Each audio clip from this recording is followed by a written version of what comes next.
Hello and welcome to Azariah's Studio. My name is Sarah. I am the artist and designer behind Azariah's Studio. In this tutorial, I'm going to show you how to join with your crochet round with something other than a slip stitch and talk to you about why this might be something you want to do.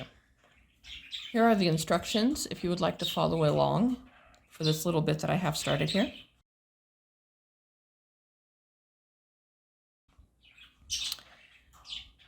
Okay, insert your hook into the loop.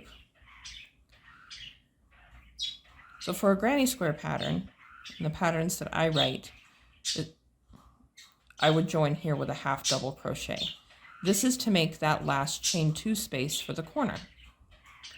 So to join with a half double crochet, yarn over, insert the hook into the top of the first double crochet made, yarn over, pull up a loop. You now have 3 on the hook, yarn over and draw through 2.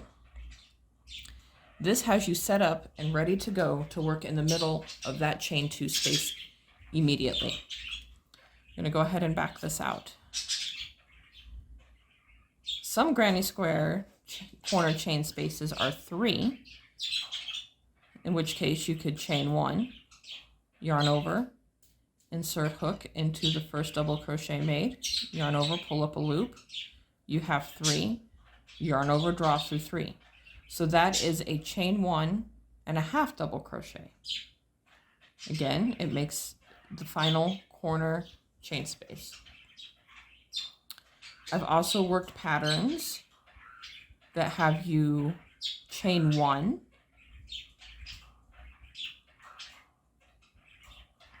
and then join with a single crochet to make up the last chain 2 space. A lot of it comes down to personal preference, experience, and the designer's choice, as well as your choice as the stitcher. The idea is to join in the same place that it is having you join in the pattern. However, if this is not something that is already part of the pattern, it is going to change the way you work the instructions that remain. More about that in a minute. This type of joining is used a lot in doilies, especially doilies that have larger chain spaces. Let me get some chain spaces going and I'll give you an idea. So I'm making chain 5 loops. Anything that gets to 5 or over, I call them loops instead of spaces because they are now very large. So chain 5 loops with a single crochet in the corner. Okay, so I would be joining to this first single crochet. But if I don't want, and then I want to be able to work in the middle of the chain 5 loop following. So this is one way to do it. Chain 5, join with a slip stitch. Okay, but now I want to work in the middle of this one. So you have to slip stitch into the next 3 chains. And especially in a doily that might have round after round after round of chain spaces, I don't like the way this looks because after it gets blocked and all spread out and everything's pretty, that part right there is going to stand out really badly and it's just not going to look good. So how do you avoid that? All right, take out the chain 5. You want to be in the middle of the chain 5, so think it through and do a little bit of math. If a half double makes 2 chains, a double makes 3 chains, okay, a treble is 4 chains. So if I want to be in the middle of 5, that's 2.5, so 3.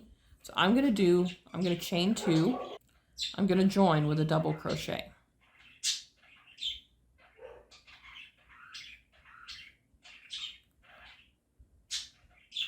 And now I am in the middle of that chain 5 space ready to work. And everybody's going to be nice and smooth. Chain 5 obviously was not big enough to get around this little bit of a square.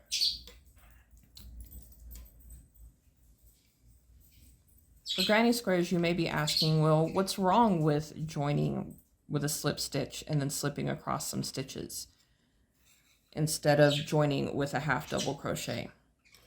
There's nothing wrong with it. It's a very valid and acceptable method and way to do it. Again, it's personal preference. So I have a larger square here, and instead of in the corner, I'm now here in the middle of this side,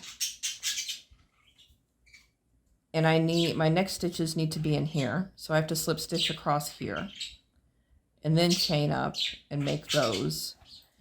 And as I go around, that join is going to shift. Like if this were a block, that join's going to shift every block. The next one, it's going to be in the middle of this corner, and then it'll be over here. And personal preference, I don't like that. Also, the slip stitches show a little. They're right here. So the fronts of these don't look quite the same as the fronts of these. You can see there's something a little extra here compared to these. The reason I don't like that, especially, is when you're working with a multicolored yarn, because you have no control over where it's going to end. Let's see where I'm at. So this has got a lot of colors in it. I joined here with a slip stitch to the top of this double crochet, and I had to slip stitch here, and then into the chain space, and then chain to get started on the corner. That's going to show. It's very obvious that these are extra stitches and not part of this. So how this hangs out here, and you can tell that it's all the same yarn right here. It was in one linked together. This is very obvious that it is not. Again, all personal preference. So do some practice, see what you think. Try it out on different projects and patterns. So just join to where it's still joining to the same place it's telling you. Just make sure that whatever combination of chain stitches and crochets, be they single, double, or treble crochets, add up to the same amount, the same distance as what it's asking you to do. If you have any questions, please put them in the comments below. I would love to do a follow-up to this video if needed. I know that for some people, this is newer. This is a newer concept. This is something that was done a lot in the 80s and 90s patterns. And I know unless you have family members that did this then, that were crocheting then, or unless you're working from patterns from that time frame, this is probably a new concept and a little bit confusing. So if I have not explained it well enough, please let me know. Thank you for watching. Don't forget to like and subscribe for more. Happy making.